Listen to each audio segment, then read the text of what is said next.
Hey everybody, welcome back to Cookie Gaming. Today we're playing some more Disco Elysium. Now last time we were able to explore the church here, and we talked to the two residents. One is the so-called Crabman Tiago, who is actually a lot more chill than I expected, and the second is Soona right here, the programmer. We ended by learning a little bit about Dolores Day, one of the most, if not the most important person in the history of the world.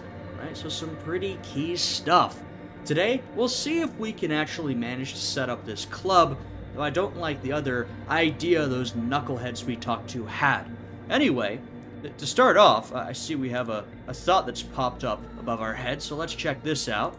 Hey, her innocence Dolores Day liked little figurines, right? Liked holding little men between her fingers, remember? What? You have the headless Falcon Rider figurine. You should give it to her. Win her back. What? Win who back? I can't win her back. She's a long-dead historical figure. Don't be so pessimistic. Love doesn't die that easily. As we saw last time, we are connecting our understanding of Dolores Day with, I think, our past tragic love. I don't quite know what the connection is, but there's obviously something here. This isn't funny. You have a bad feeling about this one. Screw it, let's do it. So very, very, very nifty. Nifty and mysterious. This is surely what the figurines are for. Wow, I forgot we even had that figurine. Oh, there it is. We got that from the pawn shop. Okay. Wait, what did that say? Interesting. The mother of humanism stands above you, a precious and complex wax painting on a single pane of glass. A crack runs across the length of her body, her face oval and sad. Yeah, it looks like I can't give this figurine to her. Why? Because she's a stained glass window. That does seem to be a problem. Maybe you meant something else? Like what? Is the task still on? I don't know. What are we thinking of? Part of your mind has gone on to other things already. Only a strange little sadness remains. The mother of humanism towers above you. A wax painting on a cracked pane of glass. Nothing has changed in her expression. Okay, so do we still have that quest? We do, actually. Interesting. You know, whenever something comes up about Harry's past, I gotta try and investigate to figure out what's going on, but there's still a lot of mystery there. Who knows, maybe we'll find more information if we learn some more about Dolores Day. Alright, let's go talk to these numbskulls over here. I will chat with the cell first. Hello again. Nothing new? Maybe we can talk to her more about what she found in the church. Oh, that. You're not going to believe me. Okay. She's less prone to blurt it out, crab man, than the others. Yeah, we've heard this before. Okay. I went in. She was dressed like someone who's been... And then, he stopped right before he... Okay, Like same a stuff. crab, you say? Oh, there you go. We do have an update. I saw him. I saw the crab man. You saw him? Does it mean that you went in there? Did you see the other spooker, the one in Grandma's clothes? I saw them both. Good, so you believe me. You should go tell this to Andre. He'll know what to do next. Alright. I don't think we have any more updates, but I guess you never know. Me, hatless. Alright, let's talk to these guys. Hi again. So, how are things going? Yeah, so about the church, I checked it out. And? What happened? I talked to the crab man. Oh man! Who is he? What did you think? You know what? Seemed okay, to be honest. Very spiritual. Really? Huh. Interesting. What's he doing in the church? You know, Tiago, we started off not great. I was sort of afraid of him, and he was sort of lecturing me, but the more we talked, the more I was like, okay, there's still a normal human in there somewhere. Now, he's pretty odd, not normal, but, you know, at one time, I think he was a normal guy, and there was still some of that there, so he didn't seem so bad. What's he doing in the church? Preaching and praying from the look of it. No matter. Is he gonna be a problem? I don't think he's gonna leave. Yeah, Noid is right. Let's get back to the point. What are we gonna do about him? I mean, I think if you want your club to be there, he's gonna have to stay. He's not leaving his mother of silence. These guys will never catch him. You will never catch him. There's nothing to do. Yeah, how do we get him anyway? Yeah, as far as I can tell, he's not gonna leave. He'll climb about up there, and guys, you'll never catch him. I don't know, man. Doesn't it feel like a major hindrance to you? A spooky guy climbing around when all the guests are trying to have nice, friendly hyper time? Yeah, I mean, I don't know if it'll help, but, you know, what am I gonna do?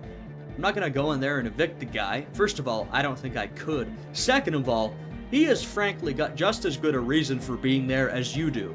Which is to say, none of y'all have a great reason. So, I don't see any reason to remove him, but let you guys go in.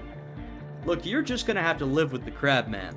I guess it's not a massive problem, now that I think of it. Everyone is welcome to dance till the morning light! Yeah! Oh, egghead. Maybe. I guess we'll figure something out. Okay, but what about the other spooker? The one in Grandma's clothes? Did you see her? Yeah, I was using the mainframe when Soona, the former lead programmer of Fortress Accident, appeared. A programmer? That's odd. What was she like? Did you ask her about the nightclub? She did not like the Anotic Dance Club idea. What a pity. That's my favourite thing in the world. And she doesn't like it at all. Yeah, we've got a bit of a conflict here. Honestly, this will be the bigger problem. Tiago, the crab man, he's pretty chill, honestly. Although he may eventually lose all semblance of himself. That's a problem for another day.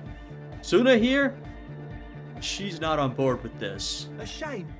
What can we do now? Do you see a way out of this jam? And into a laser-lit future of dance and unity?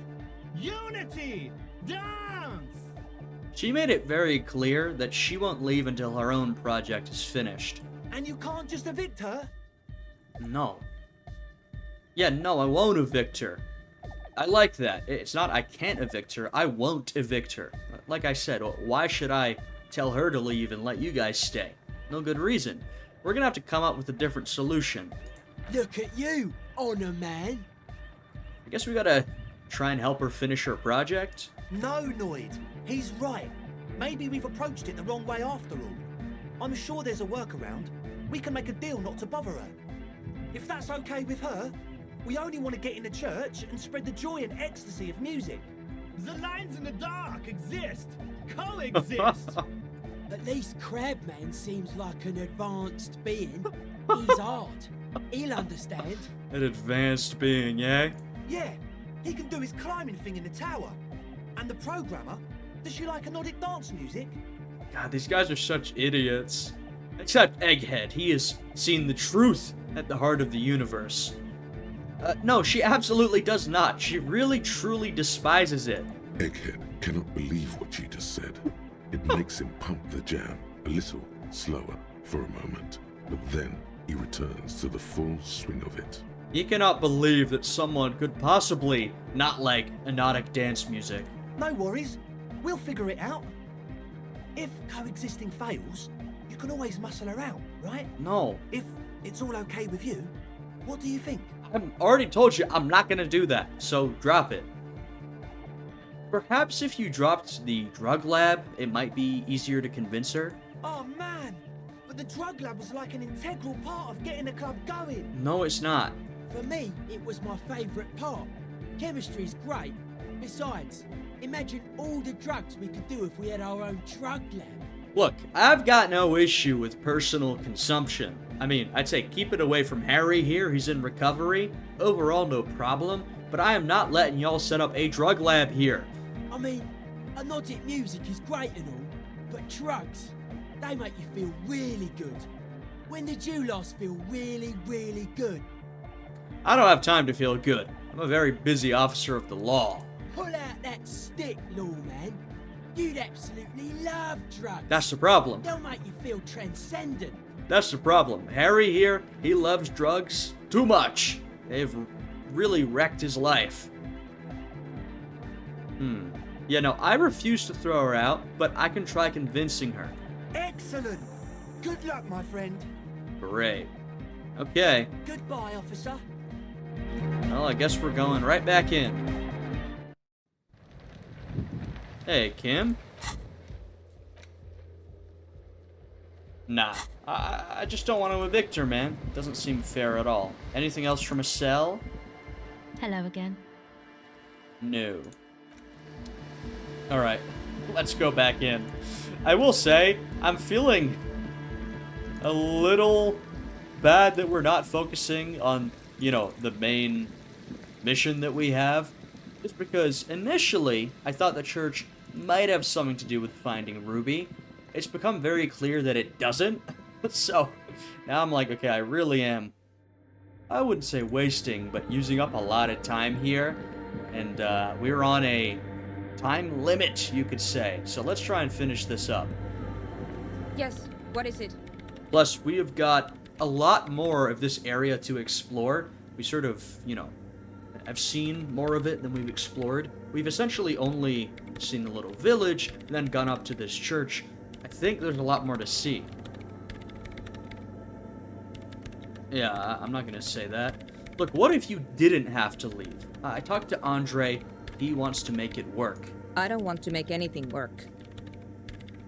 Hold on, you don't want to make anything work? Yes, anything. I don't want to make anything work.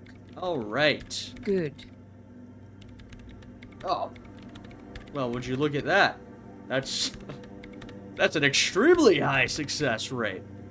Research not going well, and discovered Fortress Accident. Look, let's try and convince her. Easy. When her research is done, she can move out. Listen, about your research. You mentioned earlier that it's not going very well. Maybe I could help with something? What? No, I don't really need any help with the project. But if I could help you finish the project, then you wouldn't have to live in a church next to the Boom Boom anymore. Just think about it. She thinks about it. A glassy look in her eyes. A gust of wind brings more snow in from the broken gallery. It touches her hair. Come on, this cannot be your ideal setup. Why don't we help you finish this up? Alright. Bring me the game's offsite copy from my old workspace, if you really want to help. It's stored on a filament memory, and I'm unable to go and fetch it myself. Is this it? No, that's the production schedule you stole and accessed without authorization. I don't need it. Okay. In his defense, it was simply lying in the desk drawer of an abandoned cubicle. Okay, but still. Okay, what's an offsite copy and why do you need it? It's a backup of my former employer's project, the radio game we were working on. It's stored on a filament memory, just like the one inside this radio computer. Okay, so we need another filament memory. The backup itself is destroyed now, but I'm hoping to use what's left of it to pinpoint the exact location of the anomaly. You just have to go to my old workspace and get the filament. I'm surprised we didn't get it the first time. I loot just about everything I see. Hold on. If it's called an off-site copy, then why is it still on-site? If it's called an off-site copy, then why is it still on-site? Oh god, not this again. It is not on-site. It is in the basement. Perfectly safe and not connected to the front at all. In the basement. Okay, that is useful. Basement? Sounds like it's technically still on-site. And no, taking it outside the building wouldn't have protected it from the data loss. There's nothing wrong with keeping the backup in the basement. What happened was a freak accident that has nothing to do with how the backup was stored. Hey, okay. I'm not accusing you of anything. We clear? Yeah, but wow. Pleading yet furious eyes. She really would rather I'm not here. She's generally angry, but also she would really like my help. This is clearly a painful topic for her. She must have had to explain herself numerous times. Right. Okay. By your old workspace, do you mean the studio of Fortress Accident in the doomed commercial area? Yeah, that's the one. You can get in through the bookshop. You just have to do some explaining to the bookstore lady. Actually, well, you know this. I've already been inside. I've stole something from you. Good. Then you might know the giant ice bear fridge in the building cellar. The filament is inside the fridge. Just go and get it. Oh. Where exactly is the offsite copy? In the giant ice bear fridge. I just told you. It has red glowing eyes. It's impossible to miss. You just need to get the offsite copy from the ice bear. But you've been to the fridge and it wasn't there. There was a note saying... Okay, I was thinking. I swear we looked in that fridge and I don't remember seeing anything. But I do remember we found that note. I found a note from the ice bear fridge. It said the offsite copy had been moved to a safer place. Wait, a note from whom? Did it specify where they took the filament memory? It said the offsite copy had been taken to a nearby ice cream maker. The note was signed by someone named Sulislaw? Jawiza. Of course. Our project lead, Sulislav Jawiza. God, he was always so hell-bent on keeping the copy somewhere safe. And feature creep, and the Valley of the Heads. Like it would have made a difference. The offsite copy was perfectly safe when the data loss happened. That data loss was anomalous. Right. I mean, we sort of already got this story from her, but they suffered a massive data loss, which probably tanked their project. Seems like she got a lot of the blame for it, but she's saying it was an anomalous loss due to this phenomenon she's investigating here. And the heads. I won't even get into the heads. Millions of them. Go find that copy from that ice cream maker, will you? Thanks. Wasn't the ice cream maker, like, really jammed shut? I'm pretty sure that was the case. Valley of 1,000 Heads. You like the sound of that. I'm glad I explored all this, because I can already perhaps get some answers. I found the ice cream maker, but couldn't get it open. It is completely frozen. This is getting ridiculous. Can't you just defrost it? Or, I don't know. I don't know about the ice cream maker. Just figure something out. She's getting stressed. There's a solution, but she doesn't want to hand it over to you yet. It's a thing. Something she holds dear. What? So she can give me a solution and she won't. It's not very helpful. Why can't you go and get the filament yourself? The bookstore lady hates me. Says I'm part of the curse.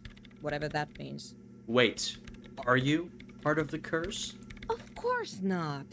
Anyway, I don't have my keys anymore and she won't let me in. Why does she think you're part of the curse? Because she's from Martinez, and people from Martinez have never ever seen a radio computer. She thinks it emits elemental evil. Oh, this is great. Also, I'm thinking we've gotten, at this point, a couple of things that we're going to have to go back into the town for. We've got some more things to explore. We've got to get this filament. We have to sing karaoke first and foremost. So we're going to have to head back at some point. Okay. We've got a lot to do. What if it does emit elemental evil? It doesn't emit. It receives. You sound just like her. She started praying when she first saw my rain. Turned to higher powers. The lieutenant coughs like he's amused. I mean, I don't like Plaisance either, but, you know, Harry here is a bit of a believer in, you could say, energies and spirits. Once I came in one morning, only to find that my terminal was full of those strange trinkets and amulets. Wards. It looked like some Semenine magic. Alright, I'll go look for the off-site copy. Thanks. Ah, okay. This is what we were waiting for. And here's my Kvalsund multi-tool. You might need it to hack loose some ice. It opens everything. If you get me the off-site copy, then you can keep the Kvalsund. Oh, this is great. So not only did we get this cool-ass multi-tool, but we can set up our club in here, if we succeed. It hurts a bit for her to say this. She's not too happy to be parting with the Kvalsund. Well, too bad, because I want it. In fact, I really want it. Okay. Well, we can definitely get it open now. I'm going to equip this instead of chain cutters, because this looks way better. This is an advanced pry bar. A pry bar plus 2, if you will, built by Kvalsund in Vasa. The number of gadgets hidden within the frame of the yellow and gray multi-tool will stagger any technician. Fantastic. This is going to be great for our future prospects. I'm telling you, this is all going to be worth it. Okay, so I think I've got a call to make, which is I could head back. Actually, we do have fast travel. You know what? I would usually explore more here, but since we have fast travel, I'm thinking, why don't we just head down there right now? You know, no harm, no foul, right? But in fact, well, it depends on whether it takes time or not. So let's see, we're at 2:43, 14:43. Let me see if it takes any time to fast travel. It doesn't. Okay, that's pretty useful. I feel like you could definitely abuse this privilege you've been granted. What is this? What is this? Potato cellar. All around you, rain falls on the great city of Revachol. Rain drips from the eaves and floods the gutters, washing the filth away. Look at that. I wonder why this popped up. Maybe because we have certain skills that have been improved? I don't know. Winter's grip on the city is loosening. The spring thaw is here. Okay. I love shivers so much. Finally, what now? Humid. Your coat shields you from the rain while the city shivers around you. Wow, you can really look at that. See how destroyed the buildings are. The doomed commercial area is from this perspective. This is great. I love these. I wonder if this is something that I could have gotten earlier, but didn't because of my skills, or if this is something that only pops up now. I mean, it, talks about how winter is loosening, so maybe this is a here and now type thing. So what's in the west? Sheets of rain over the water. A flight of stairs leading into the ocean. Wave after wave washing the coast of Martinaise, with its motorboats and gently swaying reeds. The ruins of a half-sunken sea fort crumble on an inlet beyond the Bay of Revachol. Ghosts rise into the sky. Who are you, ghosts? The skyscrapers of La Delta, the financial district. Faint golden light seeps from the office windows. Will you ever go there? Will I? No, you are just one of the hundreds of thousands who watch them rise across the bay from Martinaise every day. I'm okay with that. It's like how they say some of the best views of New York City are actually from New Jersey, right? Because you're seeing the city from afar. You're not actually in it, but that's how you get the best look at it. What's down the shore?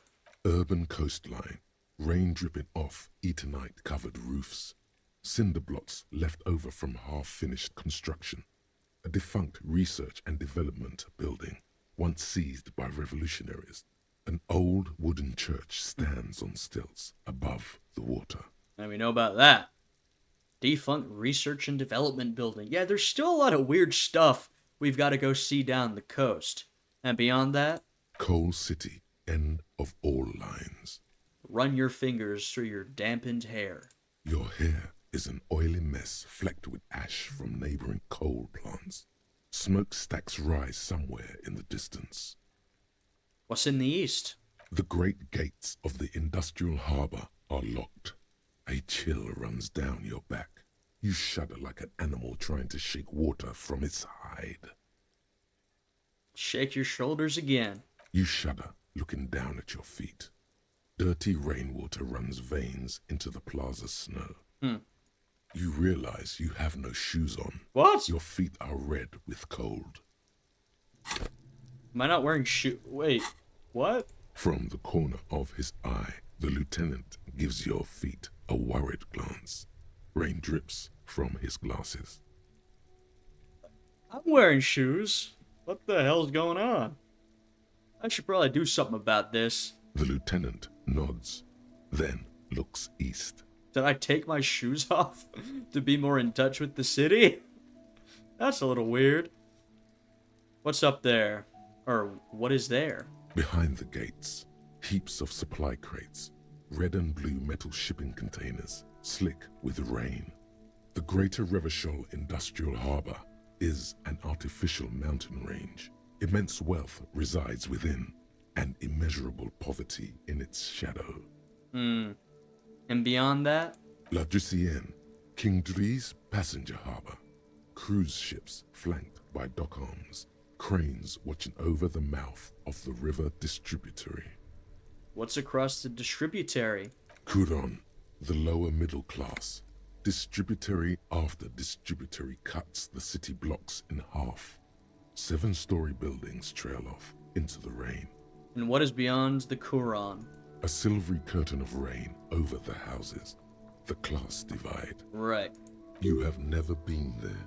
They don't need the law east of the river. Yeah, right. What's in the north? Capeside apartments. Tower blocks crowd one another. 4.46mm bullets still lodged in their war-torn stone walls. Yep.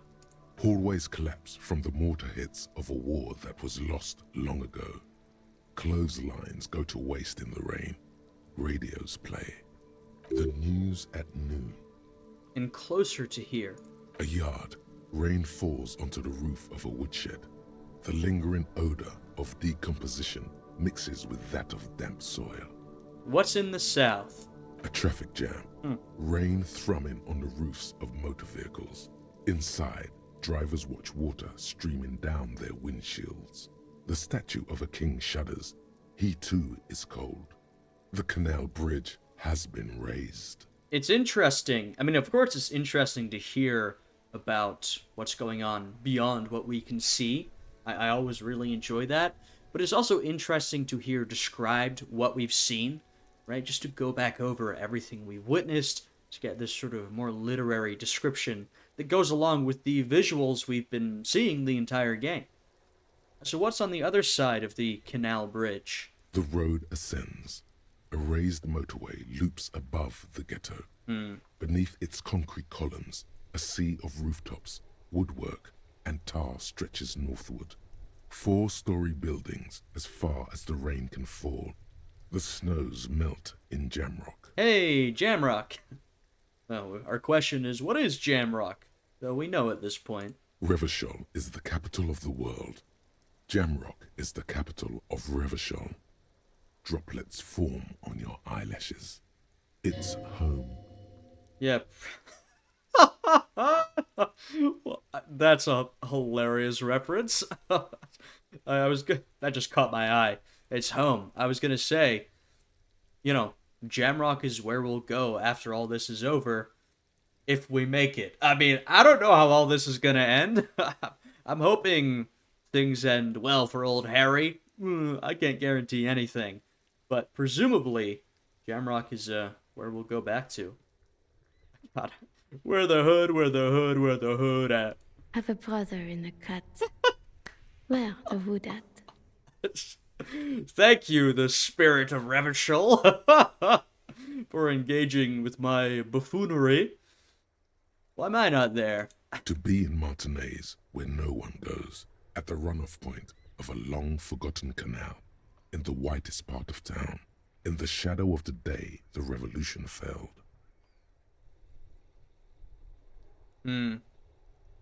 Interesting. What am I doing here?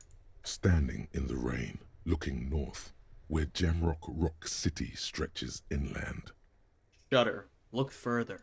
In the rain-swept distance, above the rooftops of Jamrock, a repurposed silk mill stands perched above the motorway exit.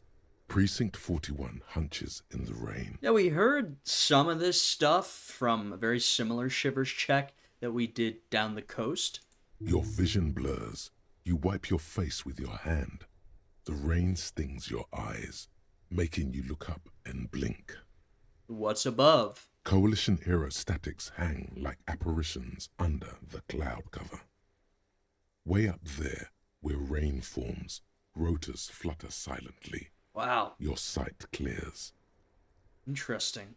What's below? Collapsed storm drains, old sewage systems flooded with rainwater. Hidden weapon caches from the Revolution. Doors leading down to Leroyam. The catacombs to which, for 3 centuries, they delivered the blue-blooded dead. Very fascinating. I love these kind of shiver checks.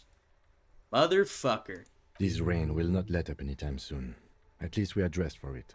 Let's keep moving. Yeah, we've got our jackets on. I definitely am wearing shoes. What the hell, man? I've got whole boots on. I guess I took them off just to sort of admire the city.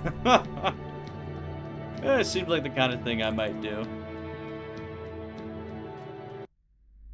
I do think, someone said there was a book on Dolores Day in here. A small mountain of colorful board game boxes. No.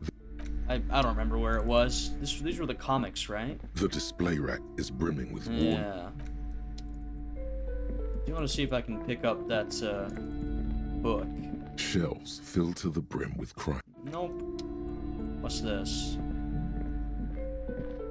A sulfur-crested cockatoo sits on the cover, its beak slightly open. Oh, this. It looks as if the bird is calling out. Well, maybe we'll buy that later to find out if the cockatoo is truly my animal. Shelves full of biographies of famous people, whoever they are. I'm interested in that Greatest Innocence book. A true cultural touchstone. Enjoy the read. You know what? A sulfur-crested Screw it. cockatoo. Oh, a nature enthusiast. Good choice. I knew it was a good idea to keep that around. I'll pick up the damn cockatoo book. Alright. I'll read these later. If I don't read these by the end of this episode, remind me in the comments. Because, you know me. I'm pretty, focused on the details, but I do sometimes forget to go through everything in my inventory. We definitely are getting more checks because we've improved some of our skills here. I like that. That's a good thing. Might need to... Oh, Kim? Hello. It's dark. Well, I know that. And the flashlight works a lot better if you hold it in your hand. Flashlights go in hand? Yes, you might even call it a feature of the universe that you need to hold tools to use them. Okay. That makes sense. Right. Now let's get to it. Okay. Some areas are... Okay, I understand. You're acting like I'm a damn rookie. I've been playing this game for a while now. There, we good? They're like, what is this moron doing? Goodness. Alright. How the hell did we get down to the basement? Looks like someone tried to reconceptualize their business here. I don't get it. Look, the skis and rotor blades both bear the same Slipstream logo. It seems likely that they started out making one, failed to turn a profit, and then pivoted to producing the other. This is fascinating. So you can explore one area of the game, come back later, and get new stuff because of your improved skills. I mean, this only makes me want to replay it even more, which I definitely will do once I'm done with this playthrough. Replay it on my own time. The question is, which did they start with, and which did they pivot to? That's a good question. What a strange leap of imagination, and yet they still failed. How sad. Reality is ruthless. I wonder if, they use the same password here. It's worth a try, no? Tiles on the cube are still smoldering. like a smooth draw. The speaker. Good afternoon. Please repeat. It's good. Please repeat the password. Afterlife, death. Good. I've unlocked the production schedule. After ending the call, please press print to access the filament. Really? She just used the same password? Maybe those radio computer guys aren't that paranoid after all. Oh yeah, you mentioned that when we first came here. Yeah, I was, I didn't think it would necessarily work, but there you go. Fortress accident. Is there anything else I can do for you today? That's all for now. Thank you, and goodbye. Goodbye. Tiles on the cube are stills with a quiet determination. The printer starts printing, a piece of paper unfolding like a handheld fan. A black crisscross of letters covers its surface. We are really getting into her business. I know she told us to come back here and get the filament, but while we're here, we're like, all right, let's read into more of her personal business. It's a project report written by the lead producer, Andrew Andy Schott, about Whirl Untethered, a radio game developed by Studio Fortress Accident. The first few pages give an overview of the capital and workforce, while the rest of it seems to be a production schedule.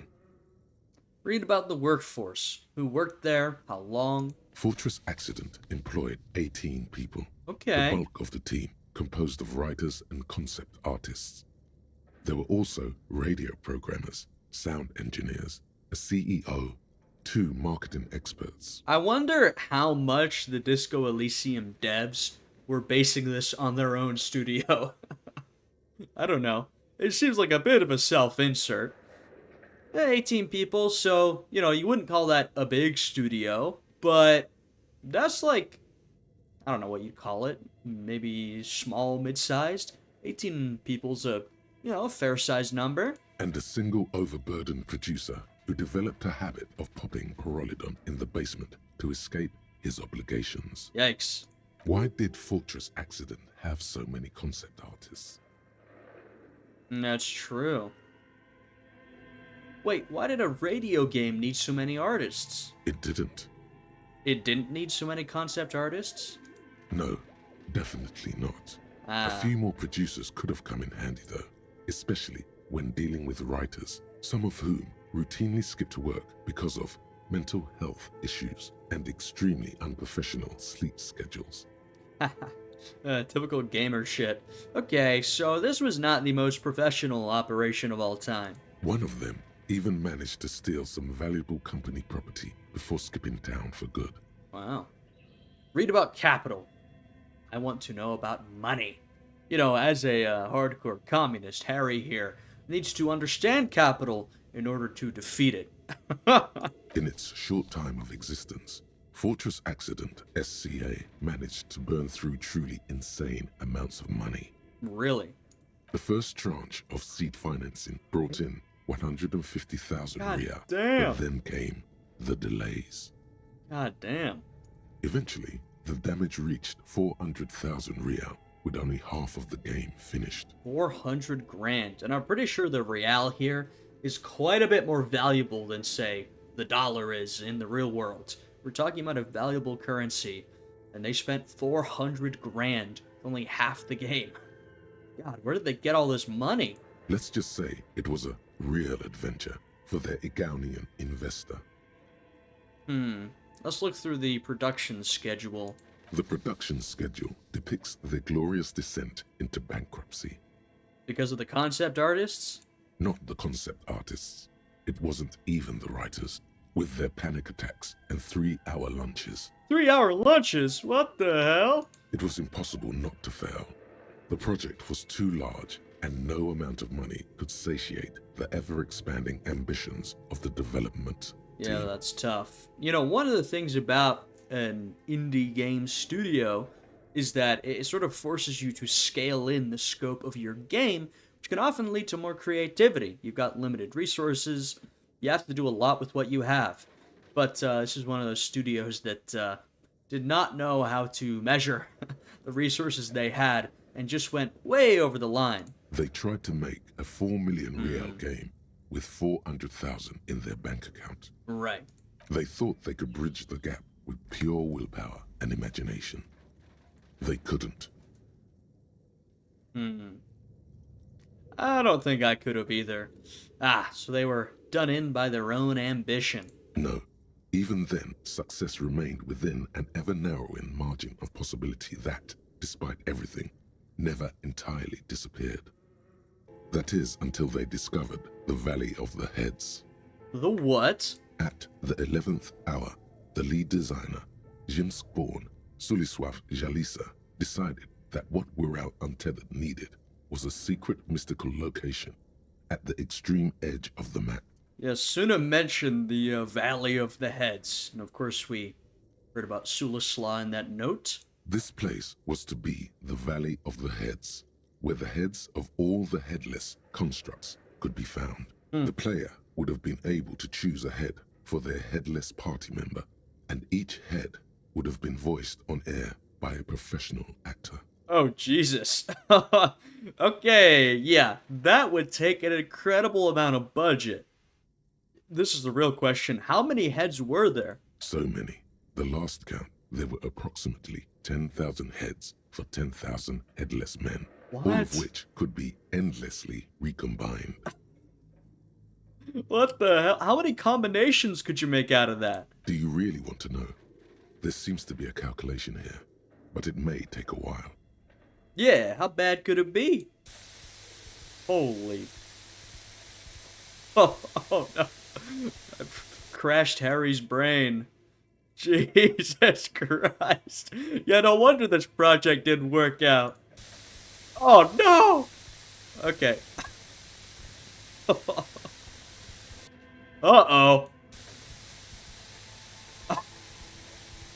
Oh no, what have I done? What have I done? Oh my goodness. Okay. You know, I'm really getting what I deserve. The lieutenant taps his foot impatiently, his arms folded tight against his chest. The game said to me, "Oh, you're really so curious, huh? Well, here you go." No! No! No! What have I done? Oh, no, come on. This has gotta end at some point. What if you broke the radio computer? What if it's never going to stop? Please stop. Please stop. Oh, the audio's stopped. And that's it. Oh, Jesus Christ. Well, yeah. Thanks for that. That was great. Okay, so that's what did them in? Well, yeah, that and the catastrophic data loss. Yeah, frankly, this project kind of seems like it was a disaster even before this data loss, but that must be the anomaly Soona mentioned in the church log. On the nature of the data loss, there's ominously little information in the production log. It comes at the very end where things get fuzzy and dark, where tables and numbers seem to vanish into an eerie nothingness, before the Egonian investors pulled the plug. Yeah, I mean, this project was already getting out of control, and then you tell your investors, or I don't know if they told them, that you lost an incredible amount of data. I don't know how much data they lost. Sounds like it was pretty catastrophic to the project overall. But yeah, just the project, I think, was already kind of doomed. We are in the doomed commercial area after all, but this made it that much worse. What is clear is that one day an unidentified numeric anomaly occurred on the East Insulindian Lintel front, just as the Wirral Untethered project was being compiled that day. And the anomaly caused all the data to get lost in the air. When the project was returned, it was completely blank. And we're sure this wasn't a problem caused by Soona. This was legitimately some sort of phenomena, some sort of anomaly. I was going to say supernatural, but as I discussed last time, it's sort of supernatural until you actually discover it and you can observe and test it, which is, you know, just science, so... The team spent weeks on the phone with Lintel, the service provider, but despite their diagnostics, they could never produce a satisfactory explanation or pay for the loss. that was the whole game? The entire thing? Wasn't there a copy of the game? A backup? Mysteriously enough, it seems that the off-site copy happened to be on-site when the catastrophic data loss occurred. Oh, no. It was the lead programmer's responsibility to oversee weekly maintenance of the off-site copy and, well, keep it off-site. An explanatory note from the lead programmer has been attached. And what does it say? S. Lukanen Kilda, the lead programmer of Fortress Accident. The off-site copy was on-site because there was no off-site anymore. Not for me, not after 8 months of crunch. Okay, so this definitely is partially her fault. Absolutely. That seems like some sort of anomaly did wipe their data, but I now understand why she was even more upset talking about it. The off-site copy was on-site. She said to us, well, it's off-site, it's in the basement. No, it was on-site. And so this anomaly that affected the game, the main copy, also affected what's supposed to be your backup, and it screwed everything up. And she had it in here because she was very stressed. Which, 8 months of crunch, I empathize. I mean, not that I've ever worked in the gaming industry, but a lot of crunch goes on. Developers are treated very badly. I mean, there's been tons of layoffs for a while now in the industry. So I empathize, but this is absolutely, in big part, your fault. Obviously, she's not responsible for the initial anomaly, but your one failsafe was not where it should have been. I didn't have a home anymore, so I started keeping it in the basement in the ice-bound refrigerator near where I went to sleep. It was perfectly safe there. The temperature conditions were optimal.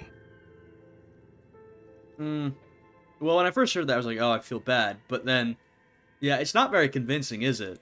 Her former colleagues would agree with you. Yeah, that's probably not true.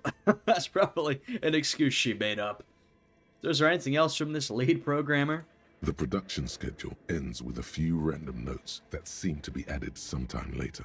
Probably from Soona? Let's read them. 4 months later, by an unknown author. I am the only one left, and it's gotten rather damp here. A few other businesses have gone under, too. Slipstream switched to making skis, and the hairdressers just left, cursing Martinez. They're right, though. Something's seriously wrong with this place. Martinez, all of it. It really is a doomed commercial area. Yeah, I'm now starting to understand why it got that reputation. This is all pretty bad. Still haven't got an answer from Lintel about what happened. All I could get were the physical coordinates of the error on the East Insulindian front on that day. Since the computation happened on air, I reckoned it had to coincide with an actually existing location. Right, and this is what led her to the church. I have compared the coordinates to a map of Revershot West. Turns out it's only 800 meters from here. The address is Saint-Brun 1147. I am going there to look this thing in the eye. Saint-Brun 1147? That's what the street sign next to the church said. Exactly. So now I think we basically have the whole story. Soona, I mean, not that it looked like things were going well, judging from her whole setup, but I think things are going worse than she even lets on. This is a really bad situation. Everything's, done. 4 months later, she says, I'm the only one left, and it's gotten rather damp here. She's been here for months, and then went over to the church. Yeah, so things ain't going great for her. Alright, let's tear off the printout. Tiles on the cube are still smoldering, casting the framework in a soft glow. Fluorescent play and print keys shine on the keyboard. Alright, we'll take the schedule with us. The filament slides out of its glowing nest. That's my thought. I could probably sell that filament now that we've read the printout. Alright, let's get our new thought. It's probably one of the last ones we're gonna get since we're filling up. Searchlight Division.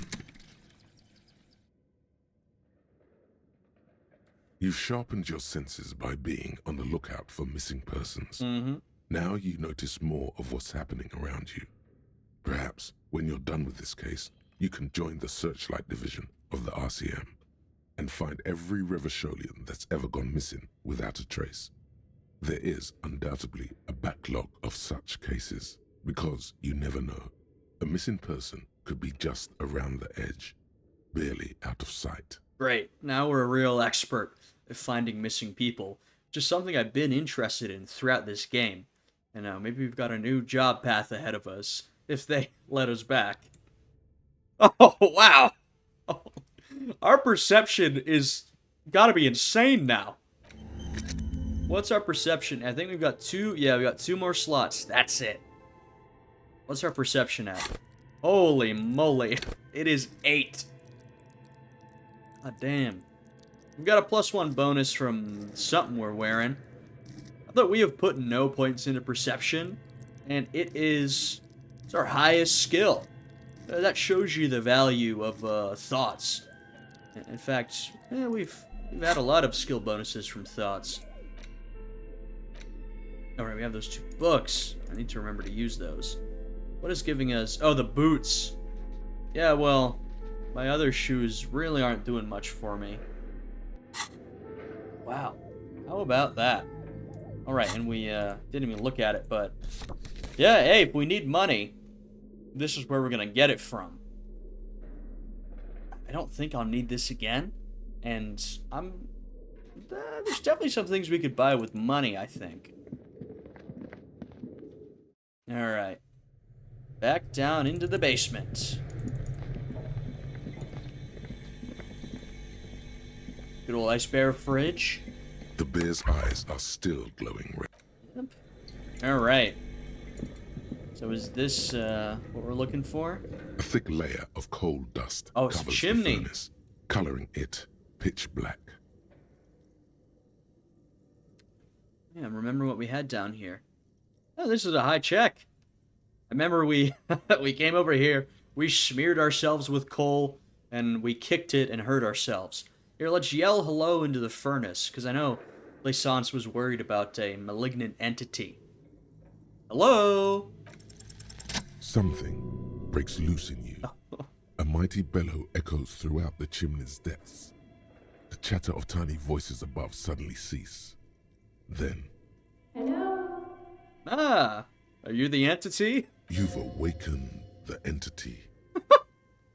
I summon the ghost of this doomed commercial area. Answer me, spirit. Hello? Did you say anything? I can't hear you. Please come upstairs. There's a safety curtain on the 2nd floor. I'll open it. Okay. You hear a low rumble upstairs. The sound of a curtain being pulled aside. After you, officer. Okay, great. Well, I guess that sounds more like a regular person than an entity. But I guess we'll go and talk to her afterwards. Yeah, that's where we found the gun. Man, it's been a long series even up until this point, and I know we've got a while to go. But I'm just remembering all the way back when we first came down here. It's been a while. This orange machine is dead still. It has a hand-cranked ice cream churner and an electric freezer. Tough check. Slowly melting. Well, machine's unplugged, gloves, but the tool we have isn't actually giving us any benefits. It just got rid of that extreme minus. Okay, can we improve our physical instrument in any way? Just giving us stuff that boosts our electrochemistry, that is, evil. You're trying to screw me over here. No, I guess not. Alright, well, it's a white check. And we do have a couple of skill points. I've used some more of my skill points. Not like a ton, but, you know. This orange machine is dead still. It has a hand-cranked ice cream churner and an electric freezer. The ice around it slowly melting. Alright. Not great, but let's give it a shot. Ice squeaks beneath your Kavalzun multi-tool, but your fingers slip away from the tool. The lid shutters tightly as before. Damn. And it's already unplugged. There's not much else to do other than wait for it to defrost or bulk up and get stronger. Well, I don't know how long it's gonna take to defrost. Like I said, it's already unplugged. I guess I'll try and bulk up. Yeah, I got a ton of skill points. I'll try it one more time, alright? I don't really want to go through all my skill points, because I think I might need them. I'll give it one more shot, and then I'm gonna leave it. If it doesn't work. But, you know, let's be hopeful. This orange machine is dead still. 42%, that's pretty good. Hand-cranked ice cream churner and an electric freezer. I never like to, slowly skip the melting. dialogue, even if I've already heard it before. Though I do sometimes, because it's just, you know, it just feels a little wrong. Alright, that's almost 50%. That's a pretty good shot. Let's try it. Ice squeaks. Damn. With your cavalzo, and Alright, it's skip the already- dialogue. Skip the dialogue. Forget what I just said. Alright, I'm leaving it for now. I don't think I can afford to use up all my skill points here. For something which is a side quest. Though I do enjoy my side quests. Well, we'll come back later. I seem to remember, I think we had to call the station about... Sorry. What the hell's going on here? Hello? That's one brutal motor carriage. What a name! Well, I'm not gonna say that, but, you know. If I were a real skull now, I'd jack it, paint it in palm tree livery, then bottom light it, neon style. His companion wears a simple yet elegant slogan, "Fuck the world." Who the hell are these two? A snazzy, shit-ripped skullmobile like this would make a fine trophy. We could, like, hang fucking shrunken heads from the side mirrors. Cops' heads. Scary tribal shit. Yeah, sorry, brother, but that is, my partner's motor carriage. Yeah, tribal shit. A cop carriage like this would have proper skull value. While I appreciate the interest you take in my brutal motor carriage, I have to stop you right there. The RCM takes threats directed at its property seriously. It's just theoretical work, Copper. No basis in reality. Man, if we were certified skulls right now... Who are you? I can tell you who we're not, cop. We're not snitches or skulls. Sorry, what? Your friend... Okay. Which is not to say that the skulls are bitches and... On the contrary. Jesus. No slurs on my crime scene. The part of this presentation you want to take home with you, cop man, is we're not part of the skulls yet. Okay. Okay then, let's indulge in some intellectual exchange. These young men seem eager to share their beliefs. I can guarantee you these guys know literally zero useful information about maybe anything. But I'll indulge them. Who are the skulls? You don't know? What kind of cop are you? It's not a question. Don't get into it.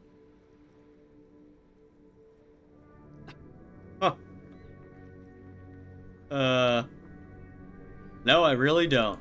The skulls are the most vicious gang of the Besmertne.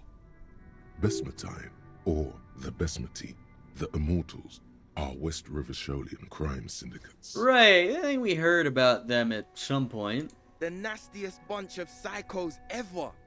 Jacking carriages and getting into high-speed chases. Possessing an infinite amount of fuck-all swagger, infamous for their non-verbal modus operandi.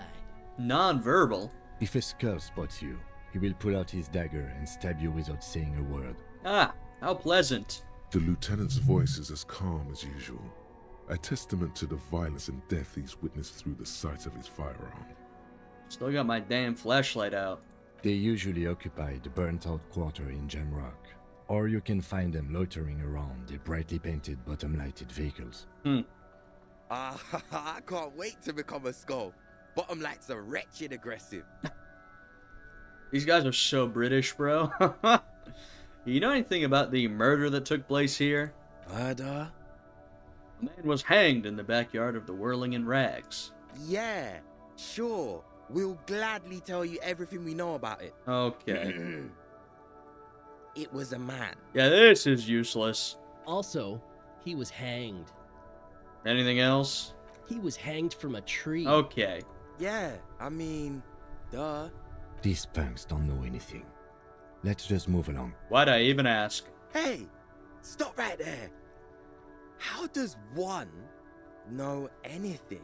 I'm not in the mood. Oh, this sounds like epistemology, a field so occupied by thought that it begins to question thought itself.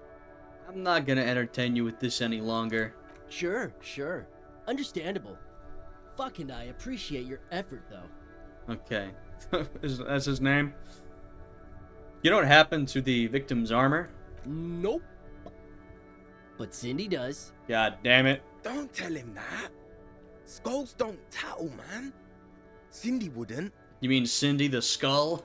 No. A different Cindy.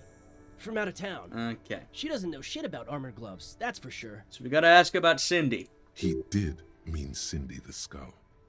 All right, we have a lead on the gloves. What's with the jackets? What about them? Why does your jacket have, written on it? Well, first off, it's a statement and not necessarily something that characterizes me as a person, even though the statement has character.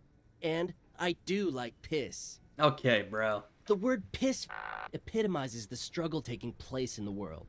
Things being defined as they seem, not as they are. What? And I guess it's also about communal spirit, the future, and truly appreciating our differences. Is that what it's about?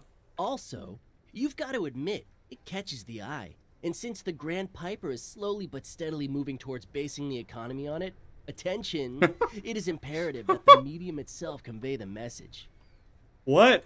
What I mean by this is, we are all pissed, and that the world is inherently meaningless. Okay, brother. It seems that the young man has a certain expertise in at least one field, even if it's rather narrow.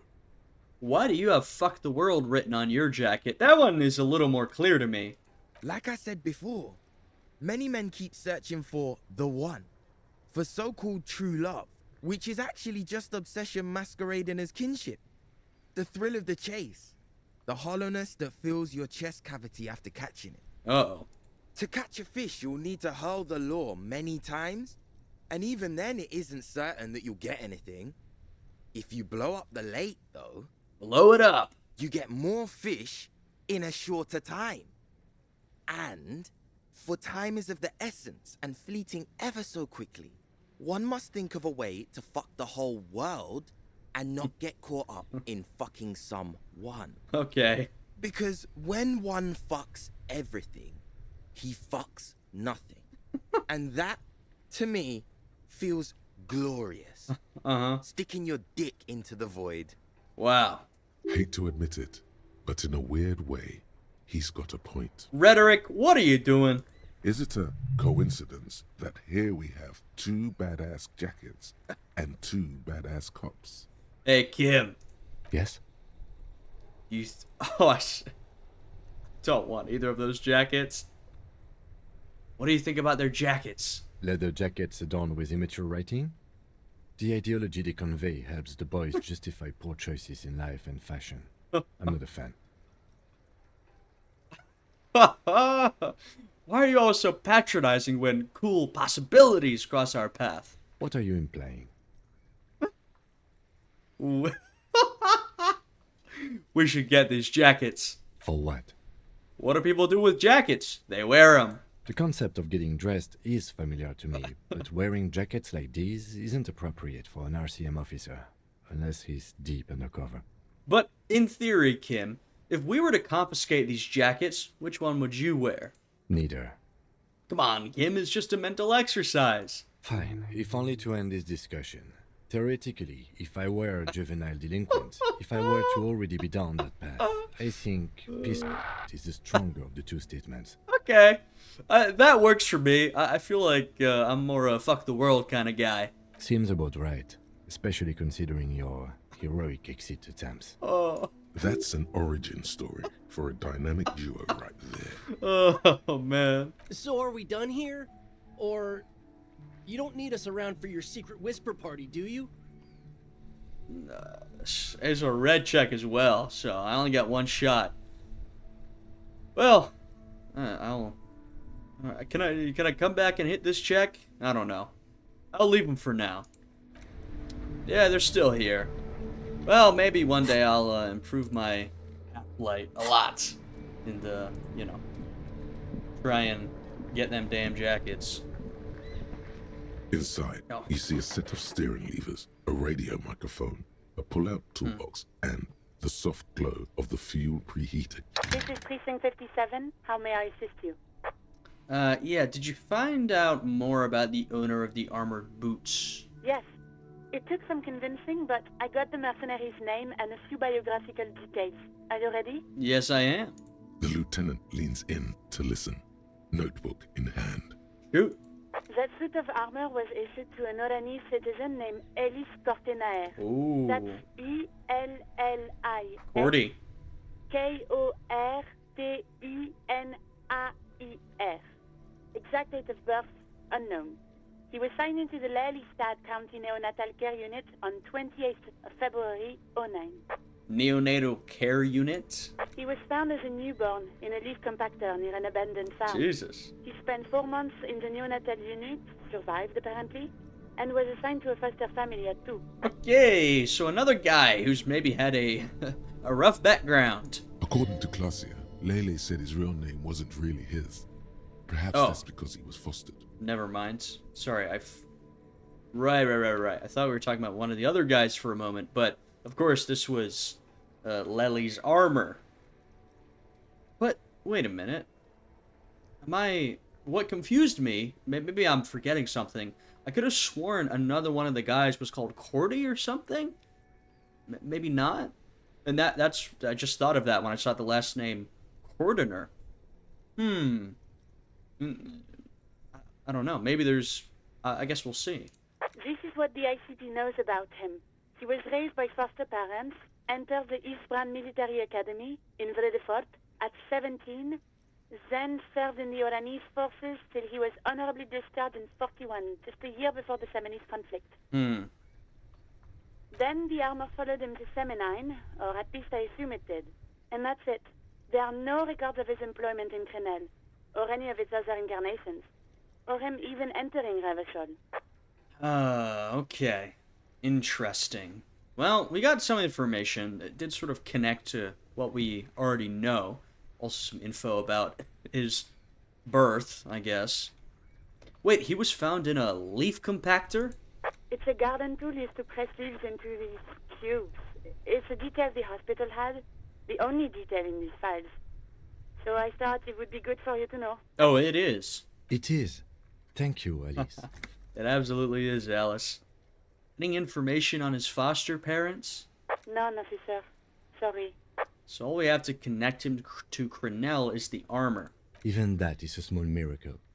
These organizations usually double-check their inventory. Thank you, Alice. Great work. Yeah, this is good stuff. No problem, Lieutenant. A compliment from Lieutenant Kitsuragi. Not bad. I think we all wish to get compliments from Kim. Well, we've got his name and service record now. A name. This is very good. Ellis Cortenaer. Hey.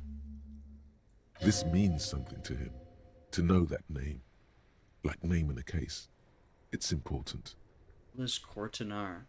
Sometimes police work is about human dignity.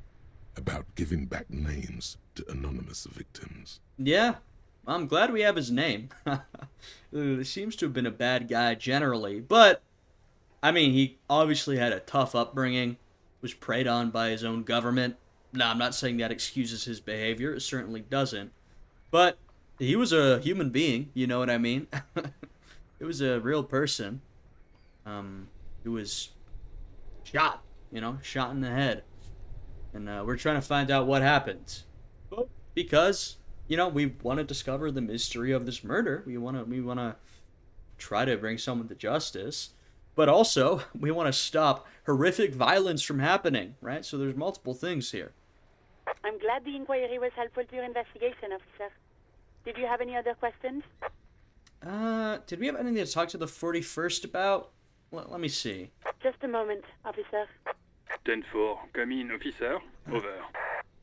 Yes, because I found my badge. I'm happy to report that I found my badge, Jules. 10-4, sir. Glad to hear that.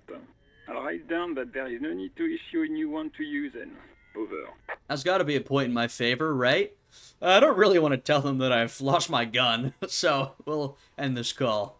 Roger that. 10-10, over and out. Alrighty. Well, that was pretty good, actually. That was pretty... Okay, I can, Right, we gotta talk to Cindy. Got another skill point. Let's go through that physical instrument check again, eh? Yeah, come on. Why not? I'm gonna unequip this flashlight. Let's go back. Why not give it another shot? I totally forgot that we could just go through this door right here. And that would, take us down to the basement. Alright. Let's give this a shot. Oh wait, I need to... This orange... Oops, I need another, skill point. Okay. 5. This has gotta work. Come on, man. If it doesn't, I've only got one more chance to do this. This orange machine is dead still. It has a hand-cranked ice cream churner and an electric freezer. The ice around it slowly melting. Come on now. That's almost 60%. That's a good check. No! No! And it's already unplugged. Shit. There's not much. That's tough. You know, the thing that concerns me is that I've only got one more shot. I think a better bet might be finding some gear that maybe gives us a bonus to physical instrument. Because I'm not really want to rely on skill points so much. Hey, what's up, Kuno? Fuck does Kuno care? Yeah, okay. I knew I remembered Kuno had some pants. Oh, and we need to... Okay. I didn't even intend to come back here and do this. I was going to keep exploring down the coast. But now that we're here, I've talked to Manana about the armor. So? Come on, Kuno. You should thank him. Oh, interesting.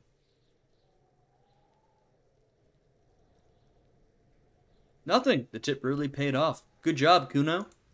What? Don't be playing Kuno off as a snitch bitch. The oldest trick in the book, people. It's been a while since we talked to Kuno. Are you snitching, Kuno? This is some ancient bullshit, people. Kuno would rather take 10 than snitch. Pig's full of shit. Get the fuck out of here. You found a real nice button to push. Turned the tables on him. Alright, I need to get 15 bucks. Kuno doesn't fucking care. Yeah. We're understanding you, Kuno. Don't even worry about it. Well, maybe I should sell that filament. What am I gonna use it? Plus, we got so many clothes as well. I want to keep the rifle, that's for sure. Oh, we gotta keep this because our tie told us to. Jesus Christ. I shouldn't have bought all those books. But yeah, we gotta... Let's give that bird back to Garte. Screw it, we're back in this end of town. Let's do everything we gotta do here. The Hardy Boys. Wait. No. Something about this bunch doesn't smell right. What do you mean? Aren't they Everart's guys? They are, but they don't seem too keen to talk with you, do they? No, they don't. Glenn seems to be contemplating grievous bodily harm while he massages his raw knuckles. In the far back, Eugene is doing his best to ignore you. Yeah, because I got them to tell me everything. And from his perch at the end of the table, Titus Hardy himself stares at you with a cold contempt that makes you want to leave the cafeteria straight away. Right. Besides, you're pretty sure they consider themselves social democrats. Oh, this is because I'm... Oh, I understand. This is because I took that communism thought and I had to smell it out. Right, so they're saying that, these guys are not the communists I was looking for. I gotta keep that in the back of my head. Who the hell is this? Hi, gendarme. Another rendezvous. It's you. You're here. I am. So are you. What brings you here? What is going on? This check is so low. What are you doing here? Admiring the atmosphere. What about you, officer? This is where I'm gonna go down in history. I'm gonna sing karaoke. Really? Well, I look forward to that. In fact, I'm planning on doing it this very night. Not right now, but once a couple more hours have passed in game, that's when I'm gonna sing karaoke. Because last time I was here, Kim wasn't with us and it was empty. So I want the place to be full, but it's gotta be nighttime. Can't do karaoke during the day, it just wouldn't be right. Tell me again about that muscular type who came to investigate the crime. This has gotta be, one of the other mercs. Oh yes, let's see. He knocked on my door a few days after the lynching. I think he was going through the entire building, asking questions. What do he look like? Muscular, handsome, strong, like one of those military types. Yeah, probably because he was one of those military types. What'd you tell him? Nothing. That I didn't see anything. He believed you? Why shouldn't he? Did you tell him about your friend? What friend? Well, I get what he's saying, but your Sunday friend? No, I don't think it came up. Okay, appreciate it. Was he alone? Yes, but he was speaking to someone on his earpiece. Ooh. What was he saying? Just reporting back whatever I was telling him. Okay, yeah, they've got a whole operation going. Besides muscular, did he have any other identifying traits? Oh, let me think. He had an accent. He sounded like one of those mercenaries. Yeah, because he was. He sounded vaguely Oranese. No, not vaguely, scratch that. He sounded definitely Oranese. That lines up. Thank you. Sure. Anything else on your mind? I met your Sunday friend. You did? And how did you like him? I mean... Whoa, what is this line? I didn't like him as much as I like you. Oh, shoot. Why not? What a line. Who is he? A visitor from the first world. He's not like you and me, gendarme. He can always return. I like the Harry every time is like, what do you mean? I understand what he's saying. Return where? To his opportunities in Occident. Yeah. Sir Leclerc. Still. His coming and going brings some life to the village. Yeah, I mean, you know. Or is it just money? I don't know. I think it's that. I mean, I understand what sort of relationship y'all have, you know what I mean? You're just trying to make your way, and you don't have probably not many opportunities, so I don't begrudge you for anything you feel like you've got to do. But him, I was not a fan of. What are you two? Friends, I told you. Sunday friends. Friends who like to get together from time to time. What does it mean, a Sunday friend? That he won't be there when times get tough, I guess. Yeah, probably not. Is that even a friend? It is. On Sundays. Right. Why was he staying at your place in the middle of the night? He has keys. And he likes the view. To the sea, I mean. Oh, yeah. I don't want to talk about other people. I want to talk about you. What about me, gendarme? Can we boost our composure? Bye-bye, gendarme. Bye-bye. We must have some composure boosting gear. I think we do. Perhaps not.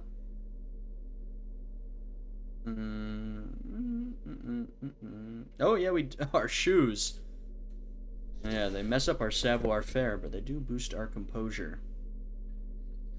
I mean, I'm gonna give the check a shot.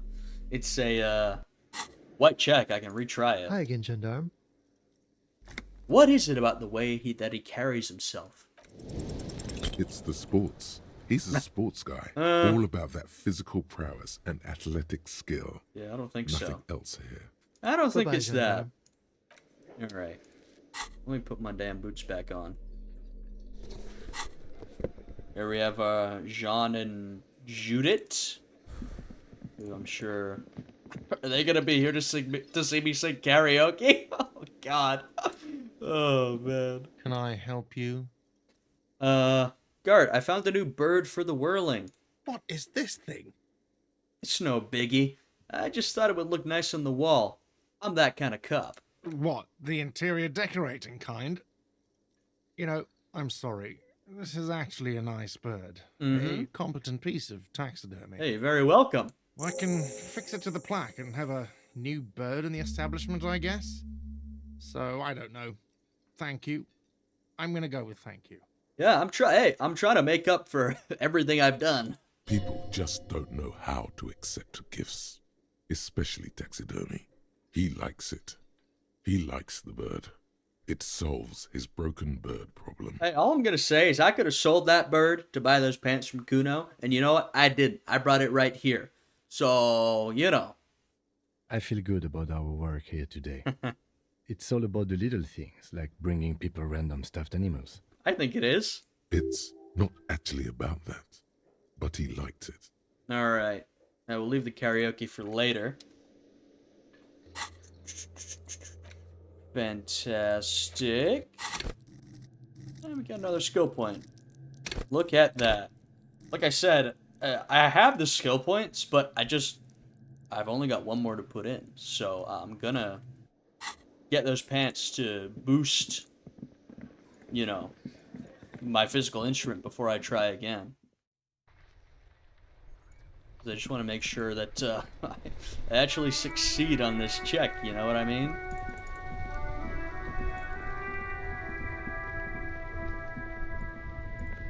There's shit laying over there. Alrighty.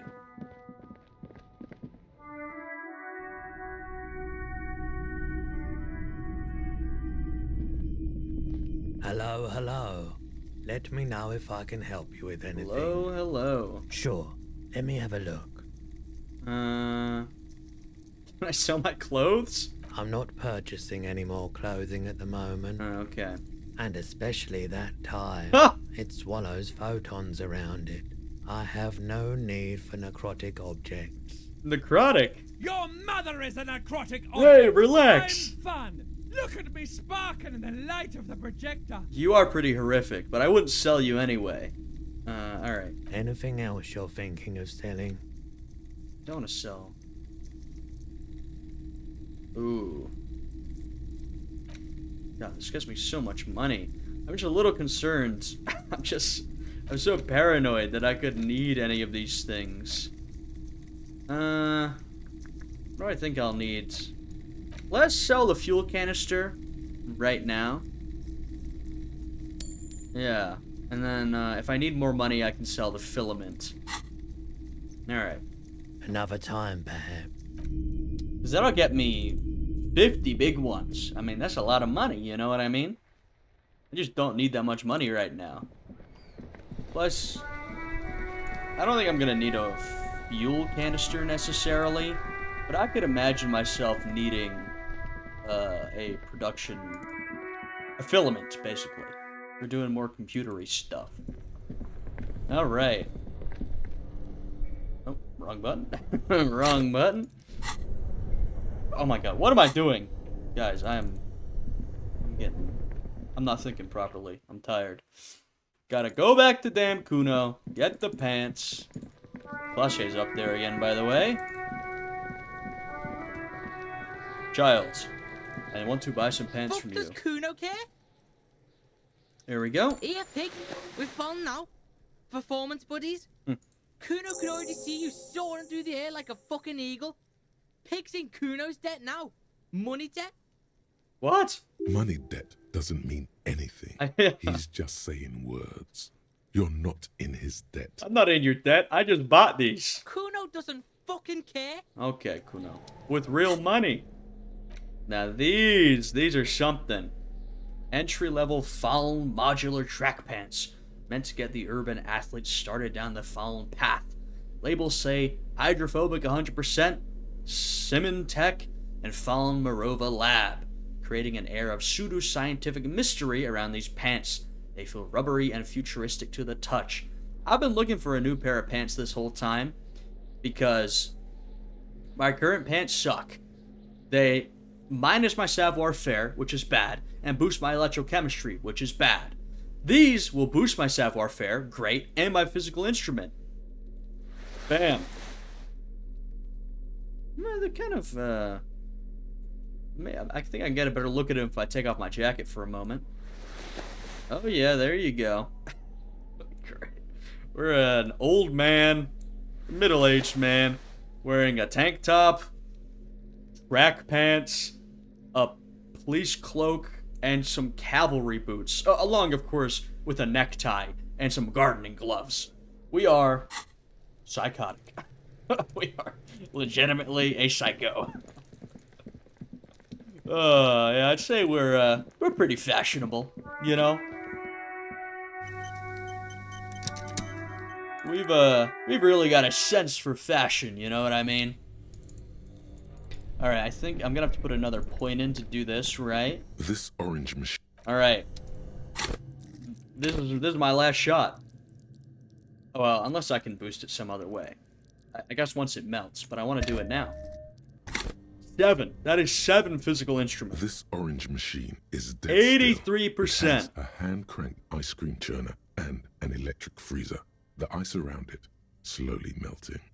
If I still fail this, I was not meant to unlock this thing. So let's go. Ice groans and howls under the strain of your giant Gewaltsund multi-tool until the lid cracks open. Darkness lies inside, but you can faintly make out an object, intricate and foreign, left there for a sub-zero beauty sleep, a filament memory with the words "off-site copy" written on its side. All right. You gently lift the cube from its frosty bedding, careful not to damage it. We should take it back to Miss Lukanen Kilde as soon as possible. I'm not sure how well unused filaments tolerate room temperatures. Yes, but aren't you curious to know what's on the precious filament? There's a radio computer upstairs. I am, actually. Although, I thought the filament was entirely cleared, basically. Look at that, another filament. Alright, let's exit through these stairs. I think we're gonna go and print it out, because I'm that nosy. I also want to talk to the entity, or the person, who is upstairs. But, I'm gonna end this episode here. We're gonna do all that next time. I ended up doing a lot more back here at the waterfront than I expected. I knew I had a lot to do. So, we've got more stuff to do back here. I am gonna sing karaoke at the end of the day. But we've also got a lot more exploration to do down the coast, so a lot of stuff to sort of juggle. Anyway, gonna end this episode here. You know, this was sort of a mishmash of an episode. We did a couple of different things, sort of accomplished some things. We ended up getting that filament that we needed. So yeah, if you're enjoying this one, I'd appreciate it if you'd leave a like, subscribe, all that good stuff. Once again, thank you everybody for following along. I always have a good time with this series. With that, I hope you guys are all having a great day today, and I'll see you all again next time. Goodbye.